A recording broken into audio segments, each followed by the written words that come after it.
Le contexte de ce verset se trouve dans la grande tribulation qui s'est déroulée à Jérusalem dans l'époque de 66 à 70 de notre ère.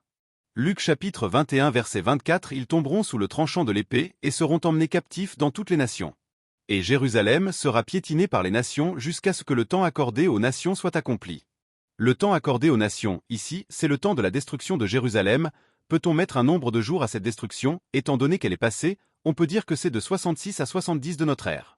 Mais nous pouvons aller plus loin parce que Daniel a prédit qu'il y aurait 1290 jours pour cette période.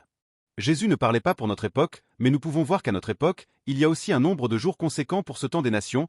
Nous pouvons voir que pour notre époque, Révélation au chapitre 11 nous dit qu'il y a 1260 jours, c'est un temps comme au premier siècle accordé aux nations pour qu'ils détruisent.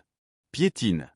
Révélation chapitre 11 verset 2 « Mais la cour qui est à l'extérieur du temple sanctuaire, laisse-la de côté et ne la mesure pas, parce qu'on l'a donnée aux nations, et elles piétineront la ville sainte pendant 42 mois. » Nous voyons la similitude entre ces deux récits. Il nous faut comprendre ce que veut dire Luc par le temps des nations.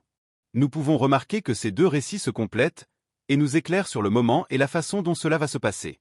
D'autres passages nous montrent que ce sont les nations qui vont attaquer Jérusalem. Révélation, chapitre 13, nous montre que la bête va attaquer les saintes et les vaincre. Le temps des nations représente donc le moment où Jérusalem est attaquée par ces nations. Au premier siècle, c'était l'Empire romain, mais à notre époque, c'est la puissance mondiale américaine. Bien sur ce sujet, il demande à être compris avec d'autres postes qui expliquent ce qu'est la bête sauvage et comment elle va réaliser ses paroles.